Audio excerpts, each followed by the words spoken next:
Hello class 8 students, welcome to magnet brains. मैं हूं आपकी इंग्लिश एजुकेटर।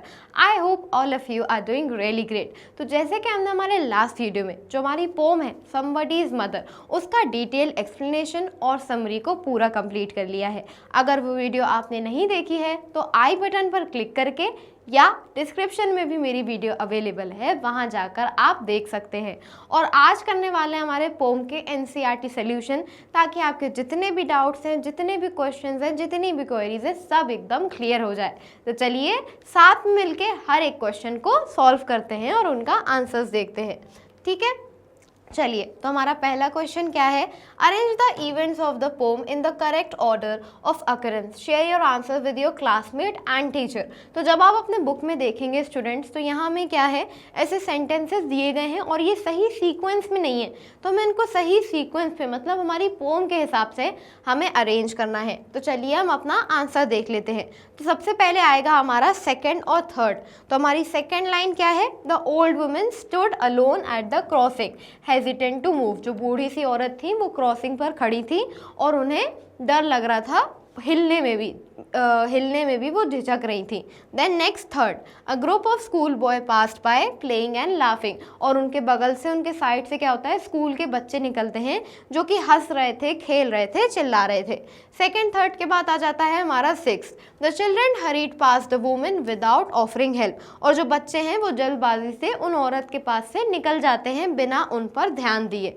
सिक्स के बाद आ जाता है हमारा फोर्थ, जो कि है the boy offer to help the old woman cross the street. और उनमें से एक लड़का क्या करता है, उनकी हेल्प करने के लिए आगे बढ़ता है और उन्हें हेल्प करता है रोड को क्रॉस करने में। फिर फोर्थ के बाद हमारा सेवेंथ आ गया, the women place her hand on the boys arm and he guided her safely across the street. और जो बूढ़ी औरत है वो क्या करती हैं, उस लड़के के बाजू पर हाथ रखती हैं और बड़े ही सेफली धीरे धीरे रोड को क्रॉस कर लेती हैं। 7 के बाद आ जाता है हमारा 1, जो कि है the boy return to his friend feeling proud of what he done. और जो लड़का है वो क्या करता है, अपने दोस्तों के पास वापस आता है और उसे बड़ा ही प्राउड फील हो रहा होता है, गर्व फील हो रहा होता है कि मैंने एक ओल्ड लेडी की, एक बूढ़ी औरत की मदद करी।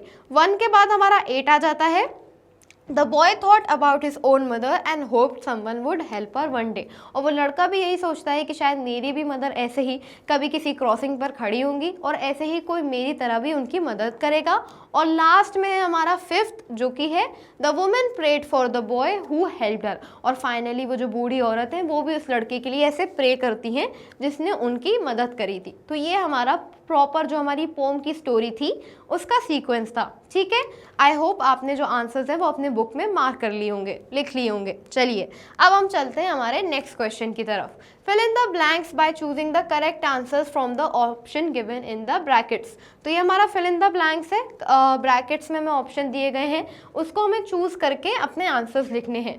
तो हमारा पहला क्वेश्चन क्या है? The central theme of the poem is. तो ये जो हमारी पोम है इसकी सेंट्रल थीम क्या है स्टूडेंट्स? काइंडनेस एंड एम्पैथी, कि हमें लोगों की प्रॉब्लम को समझना चाहिए और उनके टुवर्ड्स काइंड होना चाहिए, कंपैशनेट, दयालु होना चाहिए। Then next, the tone of the poem is. तो ये जो हमारी पोम है क्या ये फनी टाइप की है? नहीं, ऑफ कोर्स ये कैसी है? Sympathetic and hopeful.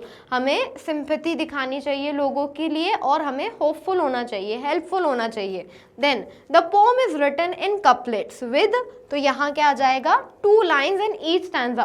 तो हमने देखा कि जो हमारी पोम है वो क्या है, 2 कपलेट्स की, 2 स्टैंजा के ग्रुप में लिखी गई है। और 2 स्टैंजा के ग्रुप को क्या बोलते हैं? हम कपलेट्स बोलते हैं। तो 2 लाइन्स के ग्रुप में, कपलेट्स में इस पोम को लिखा गया है। Next, question number 4. The structure of the poem gives a rhythmic flow that reflects both the, यहाँ क्या आ जाएगा? नरेटिव एंड इमोशन या स्टोरी पेज एंड मैसेज। तो यहाँ क्या आ जाएगा? Narrative and emotions. तो यहाँ क्या है, एक रिदमिक फ्लो भी आता है हमारी पोम में और एक जिस तरीके से जो पोएट है वो जो नरेट करना चाह रही है हमें वो भी समझ में आता है। और क्योंकि एक बड़ी ही हार्ट टचिंग सी पोम है तो हम इमोशंस के साथ भी रिलेट कर पा रहे हैं। ये एक बड़ी ही इमोशनल सी पोम है। The pome follows a rhyme scheme. तो हमारी पोम की राइम स्कीम क्या है स्टूडेंट्स? AABB। ठीक है, ओके। ठीक है, अब हम आ जाते हैं हमारे नेक्स्ट क्वेश्चन की तरफ। Pick example from the poem for the following poetic devices. अब हमें क्या करना है, इन पोएटिक डिवाइसेस से हमें एग्जाम्पल्स देने हैं। सबसे पहले स्टूडेंट्स हम समझते हैं सिमिली क्या होता है। देखिए सिमिली हमारा वो पोएटिक डिवाइस है जिसमें हम दो अलग चीज़ों को कंपेयर करते हैं, जैसे कि लाइक वर्ड का यूज़ करके, जैसे कि she has a heart like gold, उसका सोने जैसा दिल है। तो यहाँ क्या है, हार्ट, दिल एक बहुत अलग चीज़ है, सोना एक बहुत ही अलग चीज़ है, बट हमने लाइक का यूज़ करके उन दोनों चीज़ों को कंपेयर करा है। So what is this, this is an example of simile. ठीक है, दो अलग चीज़ों को लाइक का यूज़ करके कंपेयर करना। देन हमारा आ जाता है alliteration.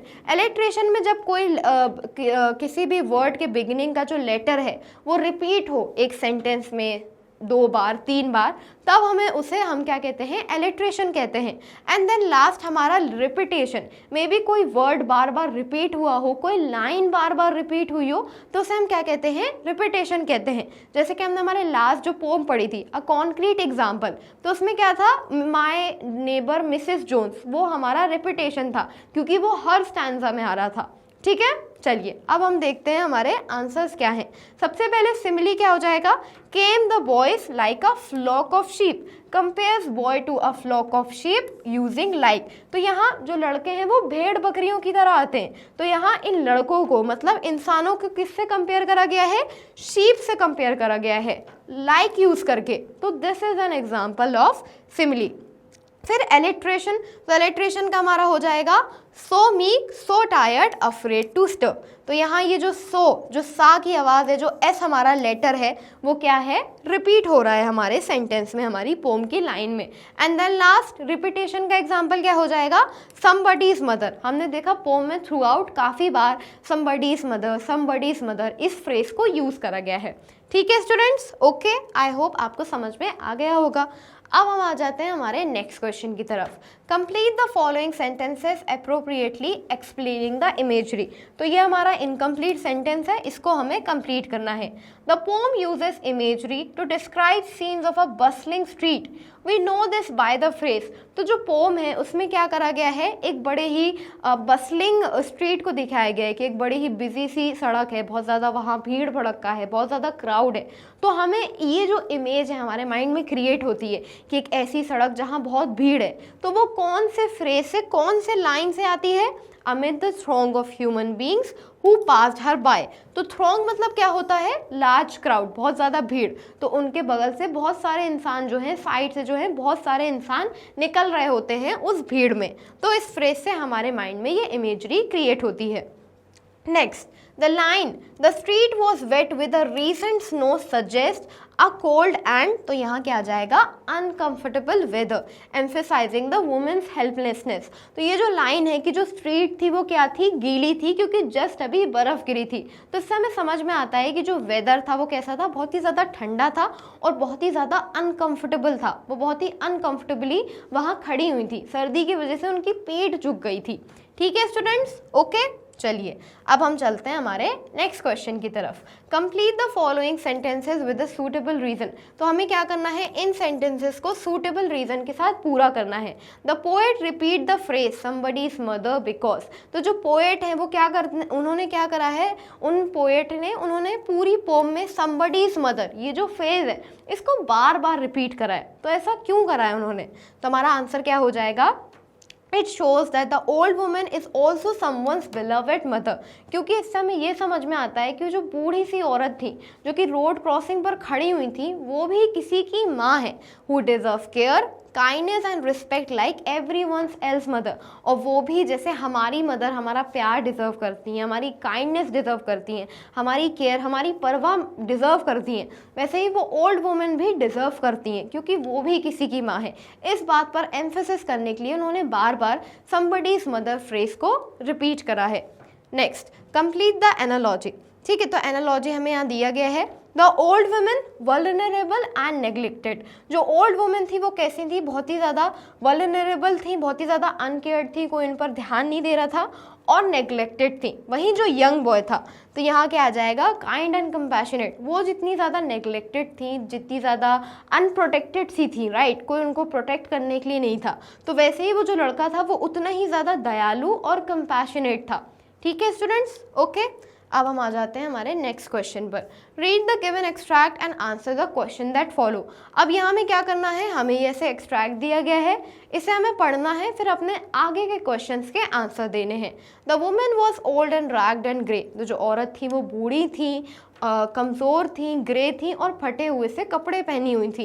And bent with the chill of the winters day. और सर्दी की वजह से उनकी जो पीठ थी वो झुकी हुई थी। The street was wet with the recent snow. जो सड़क थी वो गीली थी क्योंकि जस्ट अभी बर्फ़ गिरी थी। And the woman's feet were aged and slow. और उनके जो पैर थे वो कैसे थे, बूढ़े थे और धीमे थे। ठीक है, अब हम देखते हैं हमारा question. What does the phrase ragged and grey refer to? तो जो फ्रेज है ragged and grey, तो ये क्या दिखा रहा है?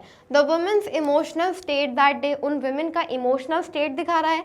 The woman's old and worn out appearance, उन औरत का बूढ़ा सा फटे पुराने से कपड़ा पहने हुए उनके appearance को दिखा रहा है कि वो कैसी दिख रही थी। The weather condition of the particular day, उस दिन weather conditions क्या थी। The colour of the street and the surrounding, जो सड़क का जो कलर था वो दिखा रहा है। तो हमारा करेक्ट आंसर क्या हो जाएगा, the woman's old and worn out appearance. वो बहुत ही पुराने से फटे पुराने से कपड़े पहनी हुई थी, ओल्ड क्लोथ्स पहनी थी। तो रैग्ड एंड ग्रे यही दिखा रहा है। ठीक है, चलिए next question. Complete the following sentences with a suitable reason. यहाँ भी हमें सेंटेंस को पूरा करना है सूटेबल रीजन के साथ। The woman was bent with the chill of the winters day because. तो जो औरत थी वो क्या थी, झुकी हुई थी ठंडक की वजह से। उस दिन बड़ी सर्दी थी तो सर्दी की वजह से वो झुकी हुई थी। ऐसा क्यों है, क्योंकि she was old and weak and the cold made her bend down. क्योंकि वो क्या थी, वो बूढ़ी थी, वो कमज़ोर थी और सर्दी की वजह से वो और ज़्यादा झुक गई थी। राइट, शायद हम सर्दी में बाहर जाएं तो हम नहीं झुकें, बट जो बूढ़े होते हैं वो और ज़्यादा कमज़ोर होते हैं, तो सर्दी की वजह से वो और ज़्यादा बेंड हो गई। Identify the fact and the opinion from the following sentences. अब यहाँ में क्या बताना है कि कौन सा हमारा फैक्ट है और कौन सा हमारा ओपिनियन है। ओपिनियन मतलब क्या होता है कि हमारा एक सोचना, मेरी सोच अलग हो सकती है, आपकी सोच अलग हो सकती है। वही फैक्ट होता है कि फैक्ट फैक्ट है, चेंज नहीं कर सकते अपन। आप अपनी सोच बदल सकते हैं, मैं अपनी सोच बदल सकती हूँ। जैसे फैक्ट क्या है, Narendra Modi is the prime minister of India. तो नरेंद्र मोदी इंडिया के प्राइम मिनिस्टर हैं, इस बात को कोई बदल नहीं सकता है, ये एक फैक्ट है। तो ये फैक्ट का एग्जाम्पल हो जाएगा। वहीं ओपिनियन हो जाता है कि आई एम फीलिंग कोल्ड, मुझे सर्दी लग रही है, आई एम फीलिंग हॉट, मुझे गर्मी लग रही है। तो ये क्या हो जाते हैं, ये हमारे ओपिनियंस के एग्जाम्पल हो जाते हैं students. The street was wet with the recent snow. तो जो सड़क थी जस्ट अभी बर्फ गिरी थी तो उसकी वजह से वो गीली थी। तो ये क्या है, ये हमारा फैक्ट है, क्योंकि हमें क्लियरली दिख रहा है कि सड़क गीली थी क्योंकि बर्फ गिरी थी। So it is a fact. Then the woman was too weak to cross the street on her own. जो औरत थी वो बहुत ही ज़्यादा बूढ़ी थी कि वो खुद से उस रोड को क्रॉस कर पाए। तो ये क्या है, ये एक ओपिनियन है, ये एक फैक्ट नहीं है। राइट, ये एक ओपिनियन है, हमें ऐसा फील हो रहा है, हम इस बात को महसूस कर पा रहे हैं कि वो जो औरत थी वो बहुत बूढ़ी थी कि वो अकेले उस रास्ते को क्रॉस करें। ठीक है, अब हम आ जाते हैं हमारे नेक्स्ट क्वेश्चन की तरफ। Why do you think the woman's feet were described as aged and slow. तो हमने पोम में देखा कि जो बूढ़ी सी औरत थी उनके पैरों को कैसे डिस्क्राइब करा गया है कि उनके पैर बुढ़े थे, एज्ड थे और धीमे थे, स्लो थे।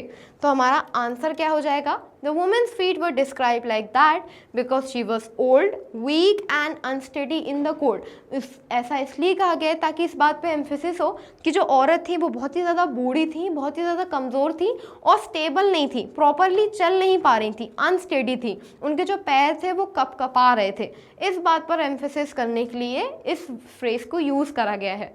ठीक है, ओके, अब हम आ जाते हैं हमारे नेक्स्ट क्वेश्चन की तरफ। ये भी हमारा रीड द एक्सट्रैक्ट वाला क्वेश्चन है। यहाँ हमें ये एक्सट्रैक्ट पढ़ना है, फिर हमें अपने आगे के क्वेश्चंस देखने हैं। He guided the trembling feet along, proud that his own were firm and strong. वो क्या करता है, रास्ता दिखाता है उन कपकपाते हुए पैरों को और उस बात की खुशी होती है, उस बात का गर्व होता है कि उसके जो पैर हैं वो मजबूत हैं, वो स्ट्रॉन्ग हैं। Then back to his friend he went, his heart happy and well content. और फिर वो अपने दोस्तों के पास जाता है, उसका दिल खुश होता है और बड़ा ही सेटिस्फाइड होता है, अपने आप में मुतमईन होता है। ठीक है, अब हम देखते हैं हमारा पहला क्वेश्चन क्या है। What is the contrast between the trembling feet of the old women and the firm and strong feet of the boy emphasis? तो हमने इस लाइन में देखा स्टूडेंट्स कि एक कॉन्ट्रास्ट दिखाया जा रहा है कि जो औरत के जो पैर थे वो बुढ़े थे, कपकपा रहे थे, वहीं लड़के के पैर मजबूत थे, फर्म थे, एकदम लाइक सही थे। तो ये कॉन्ट्रास्ट किस बात पर एम्फेसिस कर रहा है, ये डिफरेंस क्या दिखा रहा है?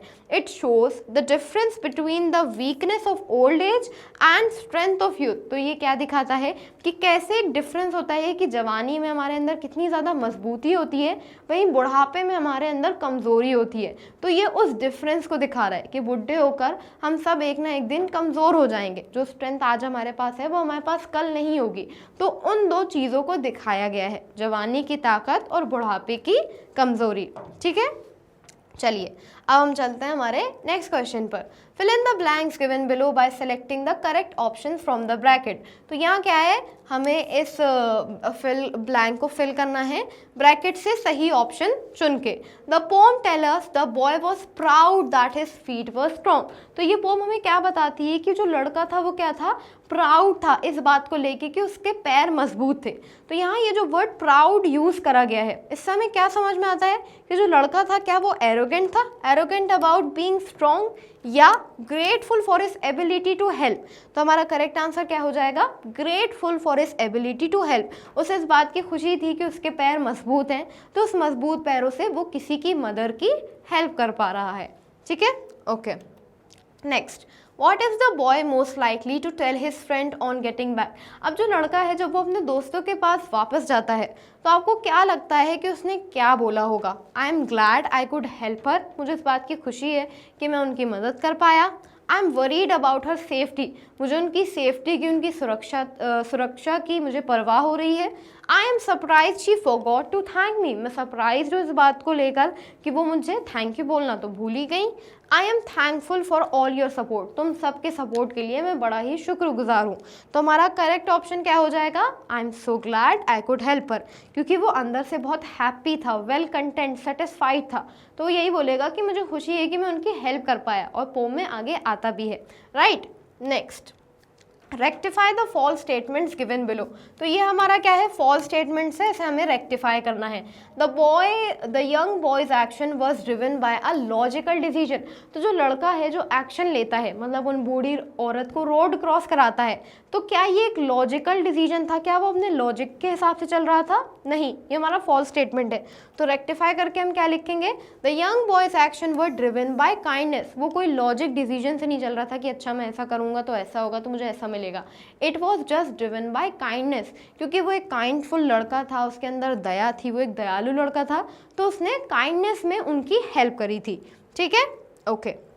चलिए अब हम आ जाते हैं हमारे आंसर द फॉलोइंग क्वेश्चंस पर। तो हमारा पहला क्वेश्चन क्या है, What might be the old woman's fear as she waited for a long time at the crossing? तो आपको क्या लगता है कि जो बूढ़ी औरत थी वो ऐसे क्रॉसिंग पे खड़ी थी, तो उन्हें किस बात का डर लग रहा था, वो किस चीज़ से डर रही थी? तो हमारा आंसर क्या हो जाएगा, She was afraid of slipping on the road or being hit by the carriages. उन्हें इस बात का डर लग रहा था कि वो कहीं क्या हो, रोड पर स्लिप ना हो जाए, या कैरियजेस या घोड़ों के पैरों के नीचे ना आ जाए। इसी डर के वजह से वो वहाँ सहमी हुई खड़ी हुई थी। ठीक है, okay. Next, how does the poet show the helplessness of the old woman?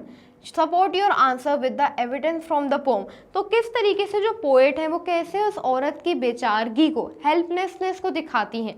Right, तो हमें एविडेंस लाइक पोम की ऐसे वर्ड्स या फ्रेजेस को यूज़ करके हम बता सकते हैं।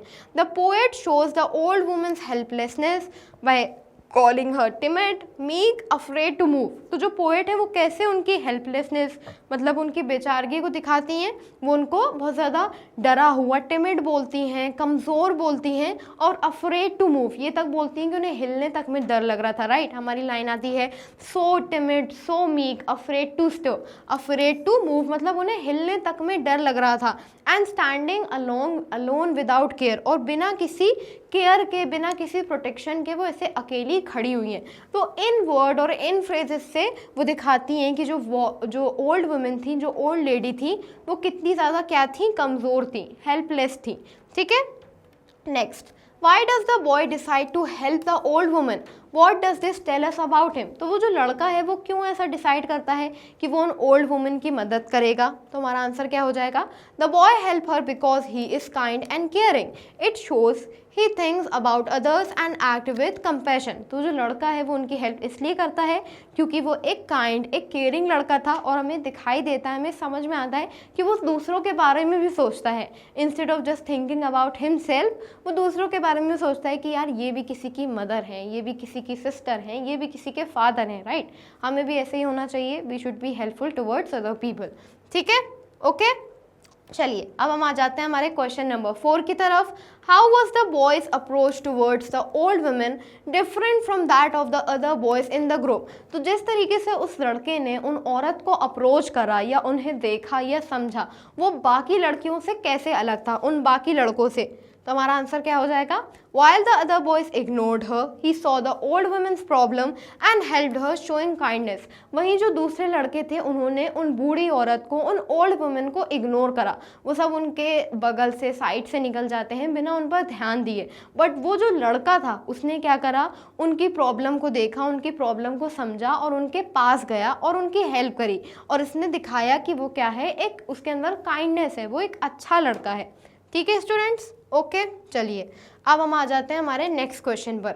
Justify the appropriateness of the title of the poem. तो जो हमारी पोम का जो टाइटल है उसे हमें जस्टिफाई करना है कि ये टाइटल कैसे सही है। तो हमारी टाइटल का नाम ही है समबडीज मदर, मतलब किसी की माँ। तो चलिए हम अपना आंसर देखते हैं।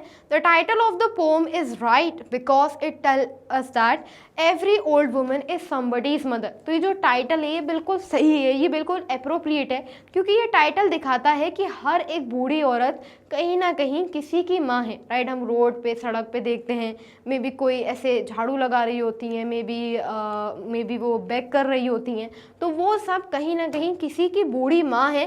And she also deserve love, care and respect like our own mother. जैसे हम वो प्यार देते हैं, वो केयर देते हैं, वो परवाह करते हैं अपनी मदर की, तो वो भी ऐसे ही उस रिस्पेक्ट को, उस इज्जत को, उस प्यार को डिजर्व करती हैं। इसलिए जो टाइटल है समबडीज मदर, ये बिल्कुल पोम की थीम के साथ, पोम के टॉपिक के साथ अप्रोप्रिएट है। ठीक है, ओके। चलिए अब हम आ जाते हैं हमारे नेक्स्ट क्वेश्चन पर। What does the poem suggest about the role of empathy and humanity in society? तो ये जो हमारी सोसाइटी है इसमें हम जो एम्पैथी होती है, एम्पैथी मतलब क्या होता है कि आप सामने वाले की प्रॉब्लम्स को उनकी नज़रों से देखें, उनके शूज़, उनके पॉइंट ऑफ व्यू से देखें, तो उसे हम एम्पैथी कहते हैं। तो किस तरीके से ह्यूमैनिटी का मतलब इंसानियत का और एम्पैथी का रोल होता है हमारी सोसाइटी में, हमारे समाज में। तो हमारा आंसर क्या हो जाएगा, the pome shows that even a small act of kindness is very valuable. ये जो पोम है ये हमें सिखाती है कि एक छोटा सा एक्ट ऑफ काइंडनेस भी बहुत वैल्यूबल होता है। शायद आप किसी की छोटी सी मदद कर दें, आपको शायद वो बात इतनी बड़ी ना लगे, बट वो बात शायद उनका दिन बना दे। तो एक स्मॉल एक्ट ऑफ काइंडनेस भी बहुत वैल्यूबल होती है, बहुत इंपॉर्टेंट होती है। It brings happiness, blessings and shows the best side of human nature. ये जो चीज़ है ये क्या लाती है, खुशियाँ लाती है, बहुत सारी ब्लेसिंग्स लाती है, और एक ह्यूमन नेचर का जो बेस्ट साइड होता है, एज अ ह्यूमन हमारे अंदर ये एबिलिटी है कि हम दूसरों की हेल्प कर सकें। जहाँ जहाँ हमें मौका मिले हम लोगों की हेल्प कर सकें, उनके साथ काइंड हो सकें, उनसे रिस्पेक्टफुली बात कर सकें। तो ये जो पोम है ये इस चीज़ को दिखाती है, क्योंकि बेस्ट साइड ह्यूमन नेचर का यही है। हम इंसानों में सबसे अच्छी बात यही है कि हमारे अंदर इंसानियत है, एंड दिस इज़ व्हाट ये जो पोम है ये हमें सिखाती है। ठीक है, ओके। अब हम आ जाते हैं हमारे नेक्स्ट क्वेश्चन पर, जो कि लेट अस लर्न है। The grid given below has the antonyms of the word from the text. Locate these words in the grid horizontally, vertically and diagonally. One example has been done for you. You may refer to the dictionary. तो यहाँ ये जो आपको grid दिख रहा है students, ये हमारी एक बड़ी ही ऐसी प्लेफुल सी एक्टिविटी है, प्लेफुल सा हमारा क्वेश्चन है। तो यहाँ ये जो वर्ड्स लिखे हैं इनका अपोजिट लिखा है। जैसे कि बेंट का उल्टा क्या होता है, कोई चीज़ झुकी हुई है, तो उसका उल्टा क्या हो जाएगा, एंटोनिम क्या हो जाएगा, स्ट्रेट। तो ये इस तरीके से हमने स्ट्रेट को कर दिया है। वैसे ही एंग्शियस हो गया, काइंड हो गया, तो हमें क्या करना है, उसके आंसर देखने हैं। तो चलिए हम अपना आंसर देख लेते हैं। ठीक है, तो एक हमारा क्या आ गया, हमारा फर्म आ गया। फर्म मतलब होता है मजबूत, तो कोई चीज़ मजबूत है तो उसका उल्टा क्या हो जाएगा, फ्रेजाइल। फ्रेजाइल मतलब होता है कमज़ोर। देन नेक्स्ट हमारा वर्ड हो गया एंग्शियस, तो कोई इंसान घबराया हुआ है, तो एंग्शियस का उल्टा क्या हो जाएगा, काम, कि वो इंसान काम है। ठीक है, देन काइंड है, तो कोई इंसान दयालु है, तो दयालु का उल्टा क्या हो जाएगा, क्रूल, तो ये हमारा क्रूल हो गया। देन नेक्स्ट मैरी, मैरी मतलब होता है बहुत ज़्यादा खुश, बहुत ज़्यादा चेयरफुल, तो मैरी का मतलब हैप्पी का हो जाएगा हमारा सैड। देन नेक्स्ट हमारा मीक है। मीक मतलब क्या होता है, जब कोई चीज़ लाइक बहुत ज़्यादा ऐसे घबराई हुई सी होती है, कॉन्फिडेंट नहीं होती है, तो उसका हमारा क्या हो जाएगा, बोल्ड हो जाएगा, राइट। अंडर कॉन्फिडेंट का उल्टा जैसे कॉन्फिडेंट हो जाएगा, वैसे ही मीक का हमारा बोल्ड हो जाएगा। ठीक है, तो आप इसको क्या करिएगा, अपनी एनसीईआरटी टेक्स्ट बुक में एनसर्कल कर लीजिएगा। ओके, अब हम चलते हैं हमारे नेक्स्ट क्वेश्चन पर। Match the words from the text given in column 1 with the underline phrases in column 2। तो यहाँ में 2 कॉलम दिए गए हैं, कॉलम 1 दिया गया है और कॉलम 2 दिया गया है। तो ये जो अंडरलाइन फ्रेजेस हैं, इनके मीनिंग के हिसाब से हमें क्या करना है, इसको मैच करना है। जैसे कि हैस्टेंड मतलब क्या होता है, जब कोई चीज़ हम बहुत जल्दबाजी करते हैं, क्विकली करते हैं, जैसे कि the students work quickly to complete the project and submit on time. Even अगर आप इनको भी हटा दें, वर्ड क्विकली, और इसके बदले आप इस वर्ड को यूज़ करें हैस्टेंड, तो हमारा सेंटेंस सही रहेगा। ठीक है, तो चलिए हम अपने आंसर देखते हैं। तो हैस्टेंड का क्या हो जाएगा, फर्स्ट का हमारा 3 हो जाएगा, कि स्टूडेंट्स ने बहुत जल्दी जल्दी अपना काम पूरा करा ताकि वो अपना प्रोजेक्ट टाइम पे दे पाएँ। फिर हमारा हीडेड का क्या हो जाएगा स्टूडेंट्स, हीडेड का हमारा हो जाएगा 6th, the stranded people were brought to safety because they paid attention to our advice. ठीक है, क्या हुआ, जो स्ट्रैंडेड पीपल थे, उनको जो भटके हुए, जो अलग हो गए थे लोग, वो फाइनली क्या हो गए, सही जगह पे सेफ्टी पे आ गए, क्योंकि उन्होंने हमारी एडवाइस पर ध्यान दिया, उन्होंने हमारी बात को सुना। स्टर मतलब क्या होता है, कोई एक मूवमेंट करना, तो स्टफ थर्ड का हमारा फर्स्ट हो जाएगा। The mother heard the baby moving slightly in the cradle at night. रात को माँ को आवाज़ आई कि जो बच्चा था, जो क्रैडल होता है, जो पालनी होती है बच्चों की, उसमें जो बच्चा है वो मूव कर रहा था, तो स्टर आ जाएगा। देन नेक्स्ट उसके बाद हमारा आ जाता है लैंड। तो लैंड मतलब क्या होता है, टू गिव, किसी होता है ना कि लैंड मी सम मनी, मुझे थोड़े से पैसे दे दो। It is our duty to give support to the poor, ये हमारी ड्यूटी है, ये हमारा एक तरीके से ड्यूटी को क्या बोलते हैं हिंदी में, हमारी ड्यूटी है कि हम क्या करें, गरीबों को सपोर्ट करें, तो लैंड आ जाएगा। फिर उसके बाद आ जाता है हमारा पाइल्ड, तो 5th का हो जाएगा 4th, जो कि है all boxes are kept in a heap at one place, सारे डब्बे एक के ऊपर एक करके रखे हुए हैं। तो पाइल्ड मतलब क्या होता है, एक के ऊपर चीज़ें जब ऐसे अरेंज रहती हैं, जैसे कि अ पाइल्ड ऑफ क्लोथ्स, ठीक है, कपड़ों ऐसे एक के ऊपर एक। देन लास्ट है हमारा ऑफर्ड, तो ऑफर्ड मतलब क्या होता है, came forward, they came forward to help us when we were in need, जब हमें ज़रूरत थी तो वो हमारे लिए आगे आए हेल्प करने के लिए। ऑफर्ड मतलब होता है आगे बढ़ना या किसी चीज़ को इनिशिएट करना। ठीक है, दे केम फॉरवर्ड। तो ये हमारे सारे आंसर्स हो जाएंगे। आप इसे अपनी एनसीईआरटी बुक में ऐसे टेक्स्ट बुक में मैच कर लिएगा। चलिए अब हम चलते हैं हमारे नेक्स्ट क्वेश्चन पर। In the poem the poet uses the idiom lend a hand which means help somebody. तो जो हमारी पोम है, हमारी पोएट ने एक ईडियम को यूज़ करा, क्या है वो, लेंड अ हैंड। अब लेंड अ हैंड मतलब क्या होता है, किसी की मदद करना, मतलब जैसे हाथ बटा दो, वो किचन में काम कर रही है, हाथ बटा दो, ऑफिस का काम कर रहा है, हाथ बटा दो, तो उसे हम लेंड अ हैंड बोलते हैं इंग्लिश में, जो कि हमारा एक ईडियम है। Some more idioms using hand are given in column 1, match these idioms with meanings in column 2, you may refer to a dictionary. तो यहाँ क्या है, ऐसे ही कॉलम 1 में हैंड वर्ड से रिलेटेड कुछ हमारे ऐसे ईडियम्स दिए गए हैं और कॉलम 2 में उनके मीनिंग्स दिए गए हैं, तो हमें क्या करना है, मैच करना है।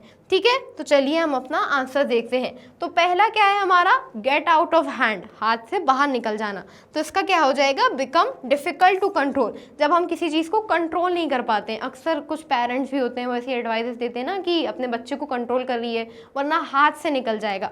तो गेट आउट ऑफ हैंड मतलब क्या होता है, जब कोई चीज़ को कंट्रोल करना मुश्किल हो जाए।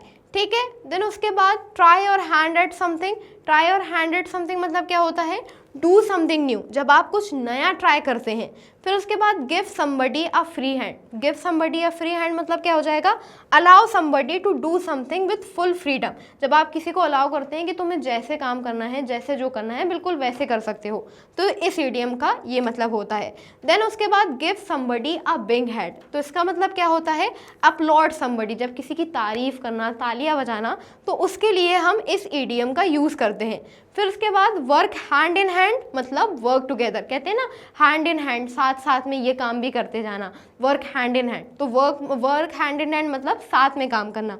Then have your hand full मतलब बी वेरी बिजी, कहते हैं ना माई हैंड्स आर फुल, मेरे हाथ पूरे खड़े हैं, मैं बहुत बिजी हूँ, मेरे पास बहुत काम है, माई हैंड्स आर फुल, तो माई हैंड्स आर फुल मतलब टू बी वेरी बिजी। तो ये हमारे फ्रेजेस हैं जिनको हमने उनके मीनिंग के साथ मैच कर लिया है। आप एक बार इसे पढ़िए, अपनी एनसीईआरटी टेक्स्ट बुक में मैच करिए, फिर आगे हम कंटिन्यू करते हैं। ठीक है, तो चलिए आपने सारा मैच कर लिया है अपनी एनसीईआरटी टेक्स्ट बुक में। चलिए अब हम चलते हैं हमारे नेक्स्ट क्वेश्चन की तरफ। Complete the following analogy by filling in the blanks with the correct words from the poem. तो यहाँ क्या है, ये हमें एक एनालॉजी दी गई है और इसे हमें क्या करना है, वर्ड्स के साथ पूरा करना है। तो चलिए हम अपना आंसर देखते हैं। तो समर्स में हमें क्या गर्मी लगती है, हीट होती है, तो विंटर में हमें कोल्ड, सर्दी लगेगी, ठीक है, तो यहाँ कोल्ड आ जाएगा। अब ओल्ड में क्या होता है, इंसान बूढ़ा हो जाता है, राइट, तो हार्म का क्या हो जाएगा, हर्ट, कोई हमें हार्म करता है तो उससे हमें चोट लग जाती है, जैसे बुढ़ापे में हम बुढ़े हो जाते हैं, एज्ड हो जाते हैं। विस्पर्ड मतलब होता है फुसफुसाना, वही शाउट मतलब होता है चिल्लाना, तो ये इसका पूरा उल्टा है। तो हम्बल, कोई इंसान डाउन टू अर्थ है, बहुत काइंड है, तो उसका अपोजिट क्या हो जाएगा, प्राउड, घमंडी। अब यहाँ क्या है, आइज डैश लेग्स वॉक, तो लेग्स पैरों से हम क्या करते हैं, चलते हैं, तो आंखों से क्या करते हैं, देखते हैं, तो आइज का क्या आ जाएगा, सी, आइज का सी, लेग्स का walk. Having a lot of money, wealthy, जब किसी इंसान के पास बहुत सारा पैसा हो तो हम उसे वेल्दी कहते हैं।